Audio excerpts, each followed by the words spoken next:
A partir de este momento iniciamos la grabación de la sesión en Google Meet. El uso de este video será única y exclusivamente para fines académicos.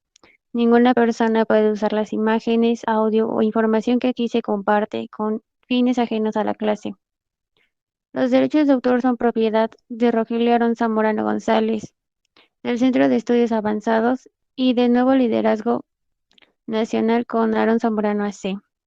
Para garantizar la protección de datos personales, queda estrictamente prohibido promover la creación de canales de comunicación distintos a los oficiales, así como solicitar o proporcionar cualquier información personal o datos considerados como sensibles por las leyes mexicanas vigentes, por cualquiera de los participantes de esta sesión en vivo, aceptando eximir de cualquier responsabilidad legal a la institución educativa y sus directivos en caso de falta a esta disposición por parte de alumnos o personal docente.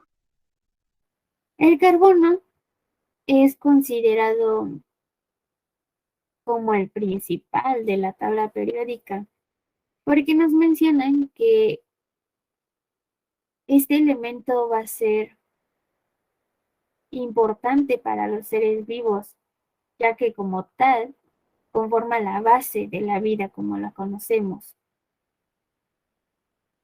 Nosotros estamos hechos de carbono. Básicamente todo lo que está a nuestro alrededor está a base de carbono. Por eso es que se considera el principal elemento de la tabla periódica. Porque básicamente sin él no podríamos encontrar la vida como la conocemos. Como les mencionaba, realmente van a ver que muchas cosas contienen carbono. Entonces, por eso es que es el principal y del que tienen que tener alguna idea del que es, cómo funciona, etcétera. Gracias a sus propiedades físicas y químicas que tiene el carbono, es que lo hace el elemento más importante. El carbono, su símbolo va a ser la C, su no metal, que vamos, ¿recuerdan en qué enlace entonces entraría? Y estamos diciendo que es un no metal. ¿En qué enlace nosotros podríamos acomodarlo?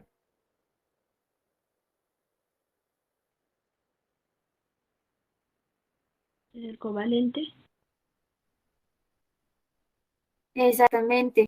Recuerden que en el covalente, como lo mencionas compañera, van a encontrarse los que son no metálicos. Y el carbono es un no metálico, es un no metal. Entonces podríamos encontrarlos en enlaces covalentes.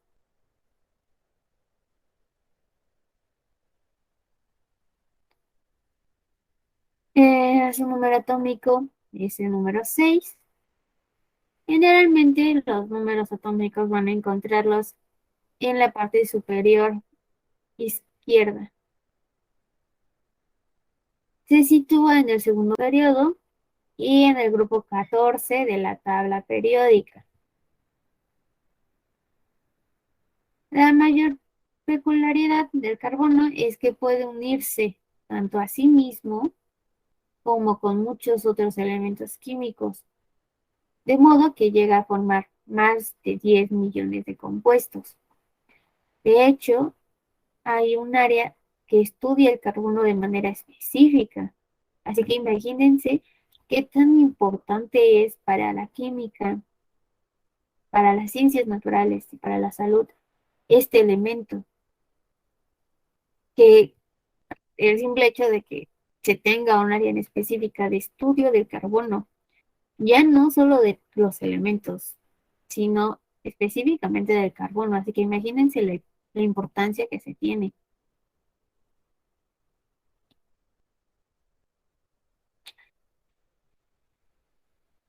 Vamos a encontrar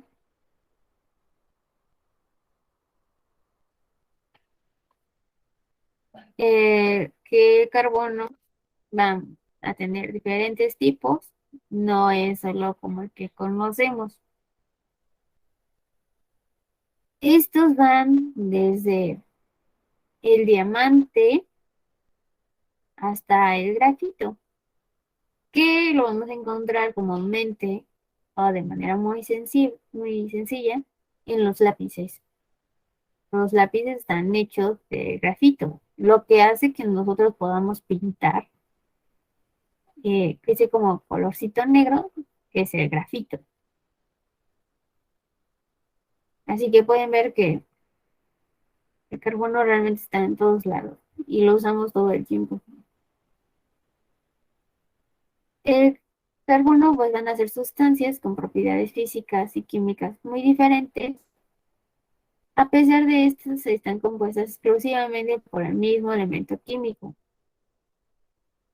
Yo sé que es difícil eh, creer que podemos pasar a que un diamante es carbono a el grafito. Son muy diferentes, ni siquiera se parecen en el color, pero en realidad ambos son carbonos, vienen del mismo elemento químico. Vamos a ver también que hay otro tipo de carbono que se llama fulereno, el cual es una molécula formada por 60 átomos de carbono. Recuerden que una de las especificaciones o características del carbono es que se podían unirse entre ellas. No necesitan de otros elementos diferentes, sino que él mismo se puede unir entre sí. El fuleno, como les mencionaba, es el que está conformado por 60 átomos de carbono. Vamos a ver que obviamente su forma va a ser como de una esfera y esta fue descubierta en 1985. Sus campos de aplicación son a la electrónica y a la nanotecnología porque son muy prometedoras. Yo sé que la electrónica ustedes podrían pensar que está muy alejado de la química, pero en realidad si lo piensan bien, no. Como ya se estarán dando cuenta, la química está involucrada en todo. Pero digamos que de manera general es más fácil que nosotros encontremos el fulereno en situaciones de la electrónica o la nanotecnología, por el hecho de que muchas cosas van a estar formadas de este compuesto o de este elemento.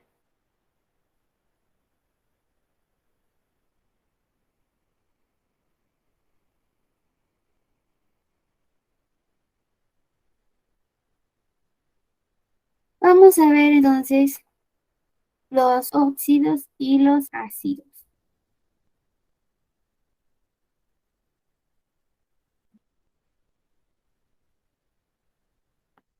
Esto es realmente puede ser muy tedioso para muchos, así que vamos a tratar de resumirlo lo más que se pueda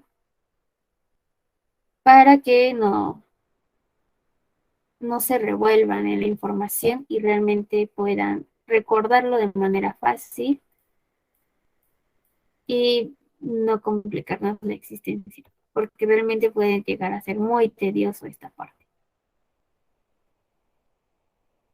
Así que bueno, vamos a ver que los óxidos van a subdividirse, clasificarse en óxidos básicos y en óxidos ácidos. Estos óxidos van a estar compuestos eh, o formados por dos clases de elementos y siempre terminan en oxígeno, siempre. Entonces, cuando ustedes vean, eh, digamos,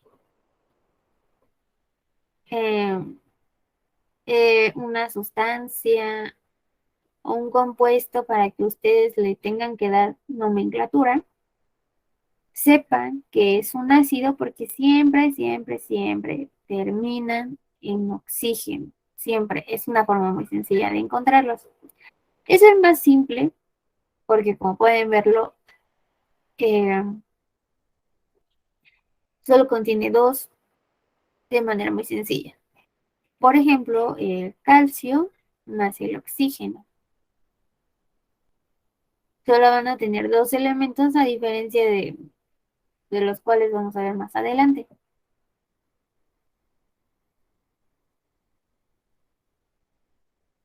A su vez, los ácidos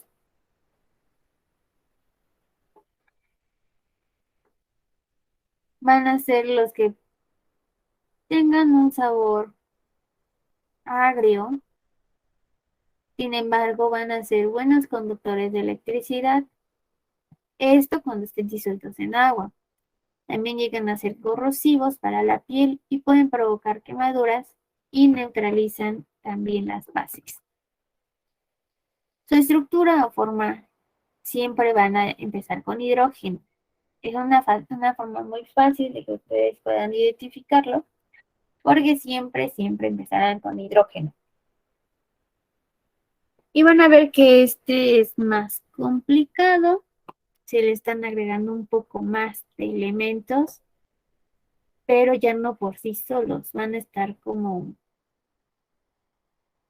mezclados ya con otros. Por ejemplo, el cloruro de hidrógeno, que es un hidrácido. Por su parte, también vamos a tener que existen los oxiácidos, pero como se podrán dar cuenta, su fórmula química siempre va a empezar con hidrógeno, a diferencia de los óxidos. Así que es una forma muy sencilla de que ustedes puedan identificarlo. Como su nombre lo dice, por el simple hecho de ser un ácido, muchos de ellos pueden llegar a ser corrosivos.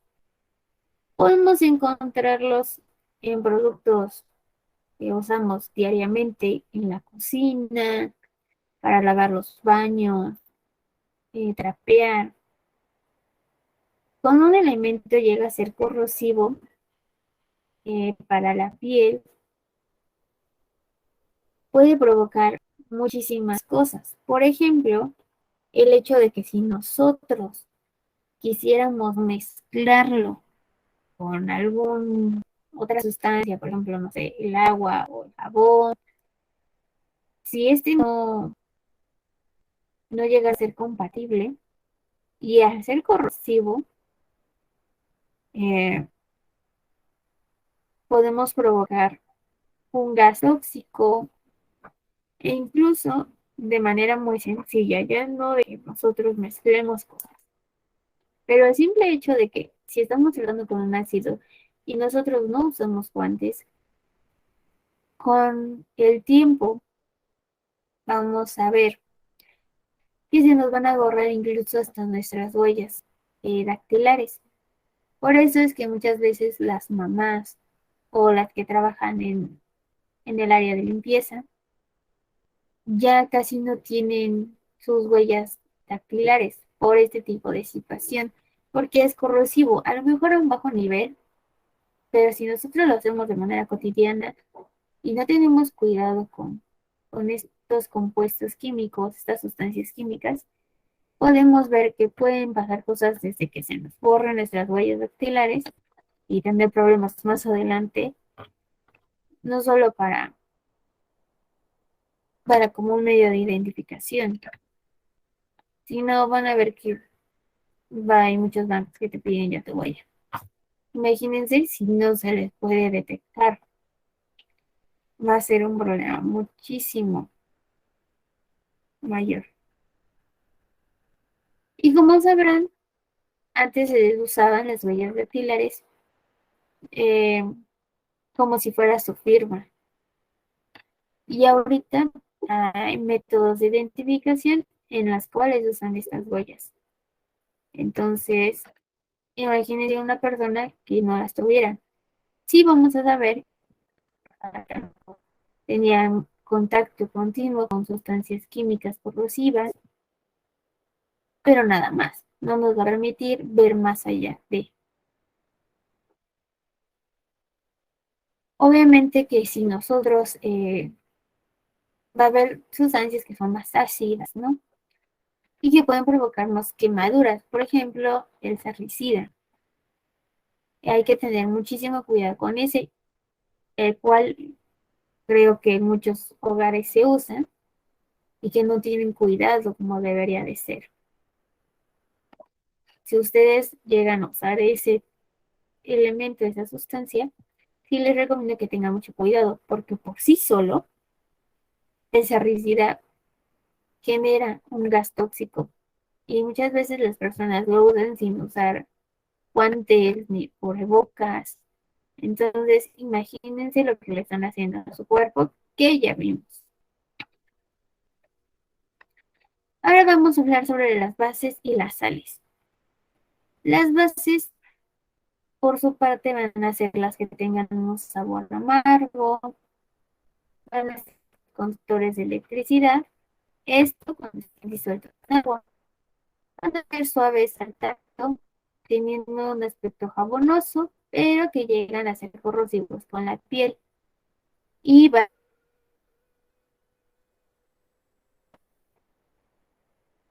eh, las bases, vamos a ver, por ejemplo, muy claro y fácil de hacer, son el jabón para las manos, el shampoo, el jabón que nosotros usamos para nuestra cara. Van a ser jabonoso, pero ¿por qué entonces pueden llegar a ser corrosivos?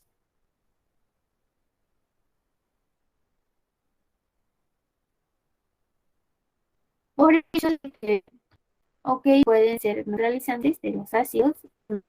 Estos ácidos que ni siquiera son ácidos, porque entonces podrían ser corrosivos.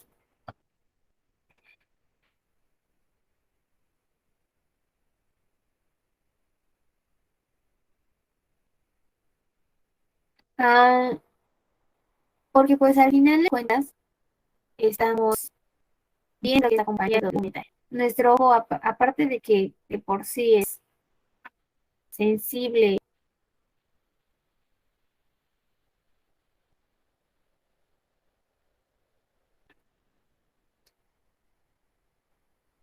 de por sí de que es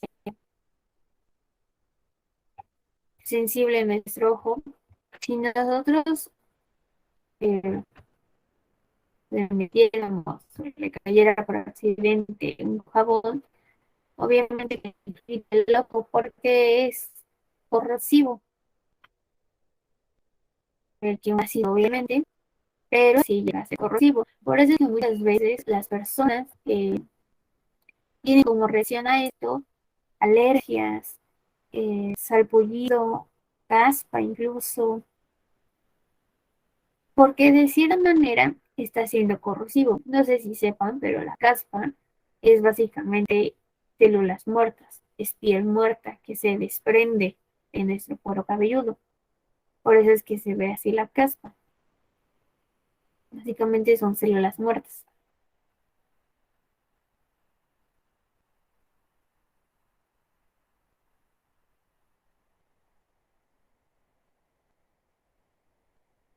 ¿Sí me escuchan bien?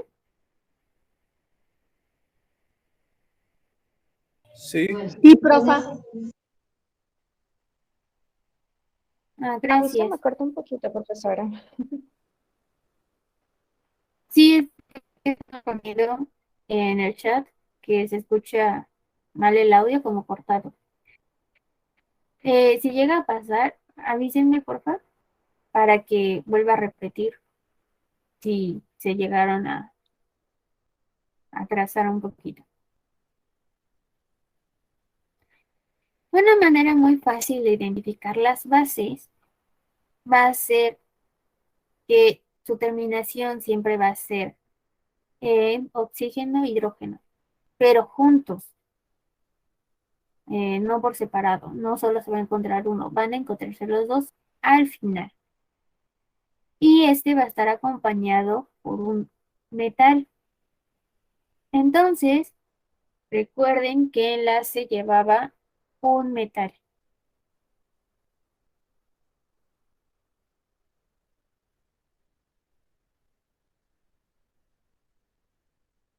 Los enlaces metálicos. Ahora vamos con las sales. Estos van a estar compuestos por 3 elementos. Vamos a ver que este va a ser como más largo. Y se pueden clasificar en aloideas o oxisal. Las aloideas van a estar formados por ácidos hidrácidos. Vamos a ver que aquí ya se van a meter. Es una clasificación de los ácidos.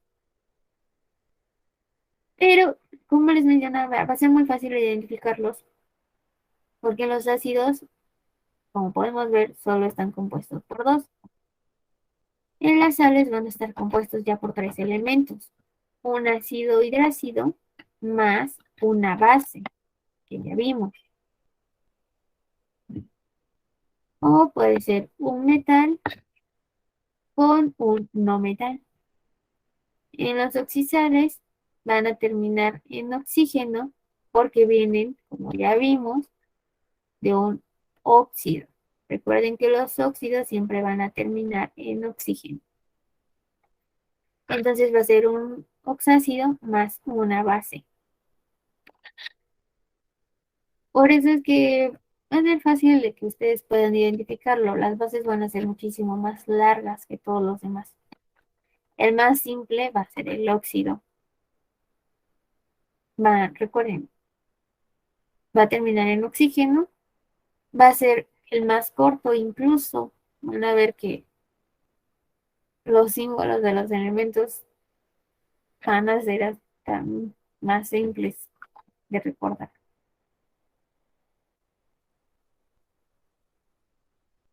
Vamos a tener algunas reacciones químicas, las cuales también se les conoce como cambios químicos o fenómenos químicos, dependiendo del autor con el que ustedes se apoyen, pero lo encuentran como reacciones químicas, cambios físicos o fenómenos químicos. De esas 3 formas, no hay más. Pero entonces, ¿qué son? Van a ser procesos termodinámicos de transformación de la materia. Más adelante vamos a ver a qué se refiere la termodinámica, pero de manera general, cuando ustedes escuchen esta palabra, nos estamos refiriendo a ese cambio de, de calor.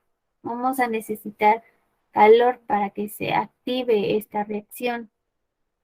Entonces, si nosotros decimos que las reacciones químicas son procesos termodinámicos de transformación de la materia, estamos diciendo que necesitamos calor, ya sea fuego, ya sea una chispa, ya sea de manera eléctrica, pero se necesita ese calor para que nosotros podamos generar un cambio en la materia. Por ejemplo, de líquido a gaseoso, es un ejemplo muy claro.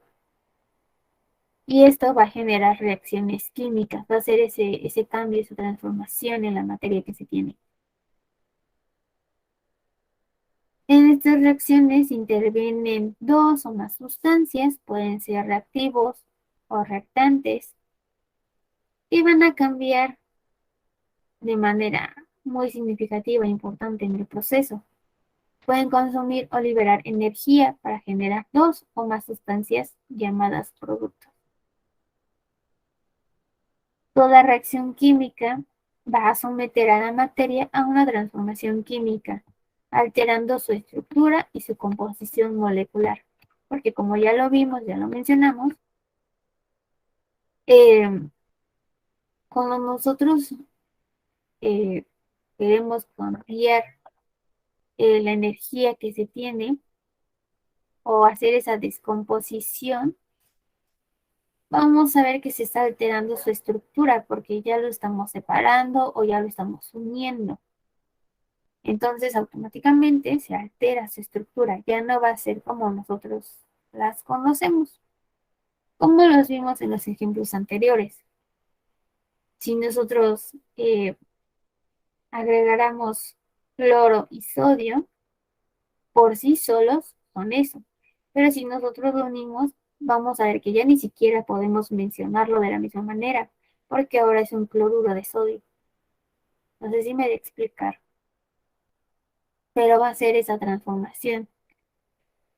En algunas ocasiones se altera su estructura, ya sea porque se está descomponiendo o por el hecho de que se está uniendo con otro. Y su composición molecular, pues como ya lo vimos, no todos tienen el mismo número de moléculas, ni de átomos, ni de nada. Algunos van a ser diferentes, aunque sus características puedan ser similares, van a tener un número diferente.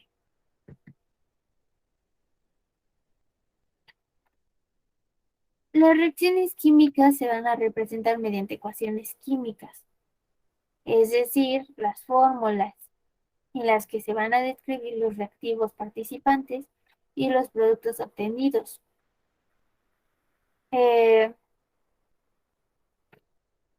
De manera general, a veces nos, eh, estas ecuaciones químicas nos van a indicar determinadas condiciones, como por ejemplo la reacción que se tiene ante la presencia de calor,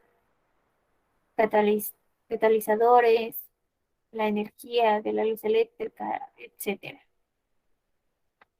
La primera ecuación química que nosotros pudimos obtener en la historia fue en 1615 por James Baldwin, quien es uno de los primeros eh, tratados de la química.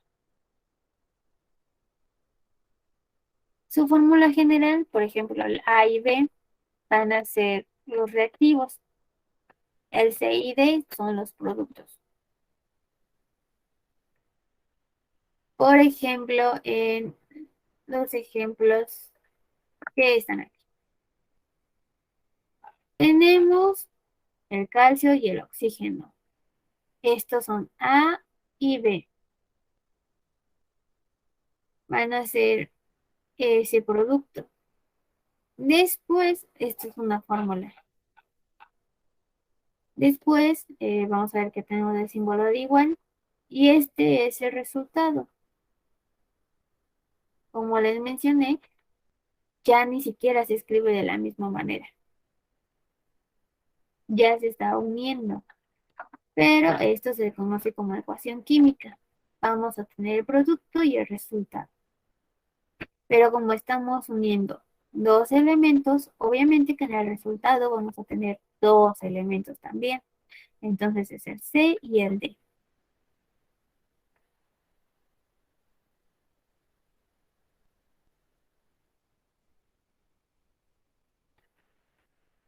Eh, en algunas reacciones químicas vamos a ver que los cambios llegan a hacer cambios de estado de agregación de la materia y en otras ocasiones van a hacer cambios en las propiedades físicas. Por ejemplo, si estamos hablando del estado de agregación de la materia, es el hecho de que nosotros vamos a ir ya más eh, por dentro. Ya no vamos a ver tan superficial el cambio. Mientras que en las propiedades físicas es porque realmente se tuvo un cambio visible. Por ejemplo, un cambio visible es, no sé, el líquido, el agua, ¿no? Por sí sola. Y que nosotros lo ponemos a congelar, se hace un hielo. Se está teniendo ese cambio en la propiedad física. Tiene la reacción al hecho de que nosotros lo pusiéramos a congelar. De la agregación puede ser el hecho de que nosotros quieramos descomponer una sustancia química. Va a ser como separar, pero que nosotros no podemos verlo a simple vista. tendríamos que tener otros elementos, otro equipamiento para que nosotros pudiéramos detectarlo. Los cambios físicos suelen ser reversibles, ya que como lo vimos, van a alterar la forma, el estado de la materia, pero no su composición. El ejemplo del hielo. Nosotros teníamos el agua, estado líquido. Nosotros lo pusimos a congelar. Se hizo ese cambio de materia porque ahora pasó a sólido, ya no es líquido, ahora es sólido, porque se congeló. Ya nosotros podemos tocarlo, eh, verle una forma como tal. Pero, ¿qué pasa si nosotros lo pusiéramos a descongelar? Se volvería otra vez agua. Entonces, como pueden ver, los cambios físicos llegan a ser reversibles, porque si cambiamos de líquido a sólido, pero podemos volver a regresar al estado líquido al momento de que se descongele. Lo mismo pasa con la gelatina. ¿Qué otro ejemplo se les ocurre? Que se hace ese cambio físico y que podemos regresar al original.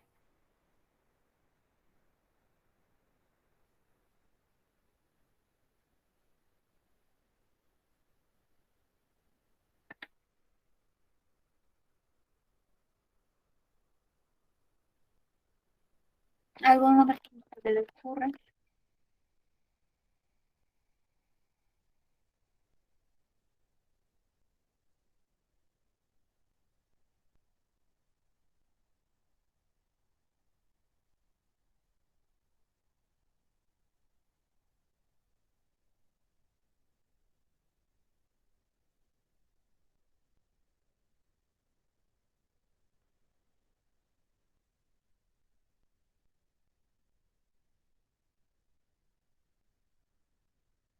Vamos a ver que los tipos de reacciones químicas van a depender de algunas situaciones en específico.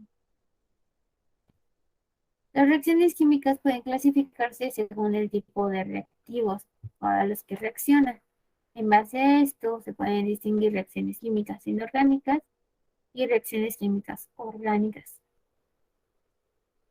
Las inorgánicas, como ya lo sabemos, van a ser las que involucren compuestos inorgánicos y pueden clasificarse según el tipo de transformación, en reacciones de síntesis o adición, en reacciones de descomposición, de desplazamiento o sustitución, e incluso de doble sustitución. En las reacciones de síntesis van a ser, como su nombre lo dice, sustancias que se van a combinar para dar como resultado una sustancia diferente. Aquí podemos ver que realmente sí se van a unir, se van a mezclar. Entonces, en este podría ser irreversible, a no ser que ya tenga otro proceso, porque se van a combinar, se van a mezclar y se está generando una nueva sustancia completamente diferente a la original.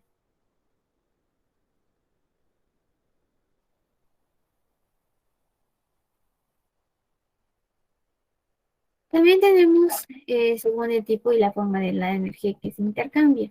Como ya lo hemos mencionado, cuando se hacen reacciones químicas o se hacen cambios de la materia, siempre se está teniendo energía. Podemos intercambiarla, como ya lo hemos mencionado. En la endotérmicas va a ser esa reacción donde se absorbe calor para que la reacción pueda ocurrir. Por ejemplo, el hecho de que nosotros pongamos a hervir agua. Se está absorbiendo el calor para que nosotros podamos tener una reacción visible. En las reacciones exotérmicas se desprende calor cuando la reacción ya ocurre. En las reacciones endoluminosas son esas que van a necesitar luz forzosamente para que la reacción pueda ocurrir. Por ejemplo, cuando nosotros tratamos de descomponer una sustancia química, muchas veces se necesita de luz, de esta energía eléctrica. Las exoluminosas se van a desprender luz cuando ocurra la reacción.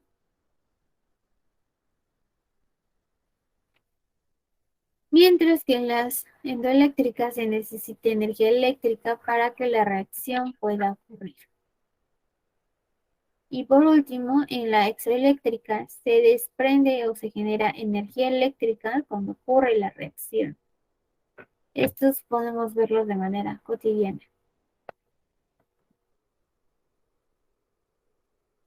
Según la velocidad de reacción, esto recuerde que son reacciones químicas inorgánicas.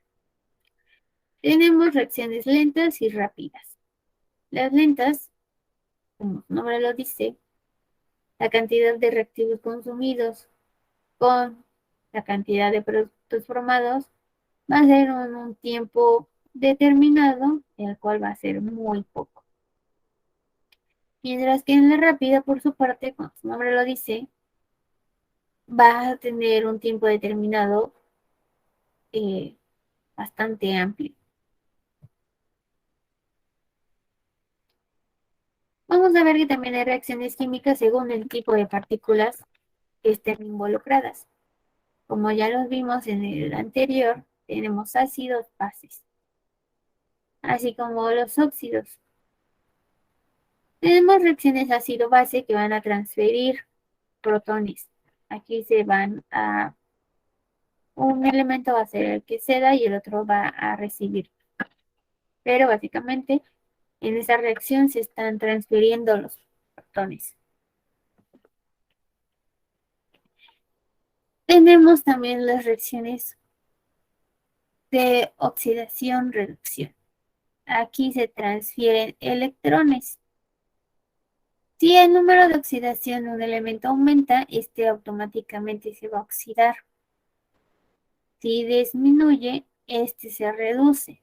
Por ejemplo, esta reacción se oxida, en esta reacción se oxida el hierro y se reduce el cobalto.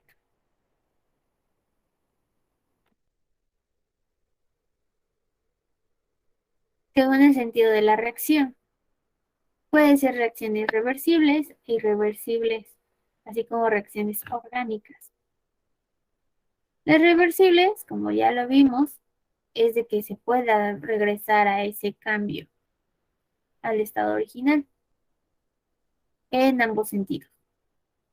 Puede transformarse y regresarse al original. Mientras que los irreversibles solo va a darse en un solo sentido. Por ejemplo, si nosotros hiciéramos, no sé, un licuado. Nosotros agregamos la fruta o lo que ustedes quieran.